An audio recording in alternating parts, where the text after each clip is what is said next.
ವೇದಿಕೆ ಮೇಲೆ ಆಸೀನರಾಗಿರುವ ಜಾತ್ಯತೀತ ಜನತಾಳ ದಳದ ಯುವ ಘಟಕದ ಅಧ್ಯಕ್ಷರಾದ ನಿಖಿಲ್ ಕುಮಾರಣ್ಣವರೇ ಹಾಗೂ ಕೇರ್ಪೇಟೆ ಜನಪ್ರಿಯ ಶಾಸಕರಾದ ಮಂಜಣ್ಣವರೇ, ಮಾಜಿ MLA ಅಂದಾನಿ ಅಣ್ಣವರೇ ಹಾಗೂ ರಾಮಚಂದ್ರಣ್ಣವರೇ ಹಾಗೂ ಸಾತ್ನೂರಿನ ನನ್ನ ತಂದೆ ತಾಯಂದಿರೇ, ಇವತ್ತು ಶಂಭುಲಿಂಗೇಶ್ವರನ ಸನ್ನಿಧಿಯಲ್ಲಿ ಇವತ್ತು ನಾವು ನೀವೆಲ್ಲರೂ ಇದ್ದೀವಿ.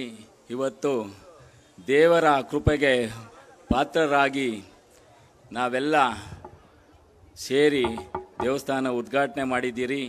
ಒಳ್ಳೆಯದಾಗಲಿ ನಿಮಗೆ, ನಿಮ್ಮ ಕುಟುಂಬಕ್ಕೆ, ನಿಮ್ಮೂರಕ್ಕೆ, ನಿಮ್ಮ ಗ್ರಾಮಕ್ಕೆ, ನೀವು ಮಾಡಿದಂಥ ಬೆಳೆ ಎಲ್ಲ ಒಳ್ಳೆಯದಾಗಲಿ. ನಾನು ಈ ಸಂದರ್ಭದಲ್ಲಿ ದೇವಸ್ಥಾನಕ್ಕೆ 2 ಲಕ್ಷ ರೂಪಾಯಿ ಅನುದಾನವನ್ನು ಕೊಡೋಕ್ಕೆ ನಾನು ರಾಮಚಂದ್ರಣ್ಣವ್ರಿಗೆ ನಾನು ಕೊಡ್ತೀನಿ ಅಂತ ಹೇಳಿದ್ದೀನಿ. ಒಳ್ಳೇದು ಮಾಡಲಿ ಅಂತ ಈ ಸಂದರ್ಭದಲ್ಲಿ ಹೇಳಿ ನನ್ನ ಮಾತು ಮುಗಿಸ್ತೀನಿ. ಜೈ ಹಿಂದ್, ಜೈ ಕರ್ನಾಟಕ. ಮತ್ತೆ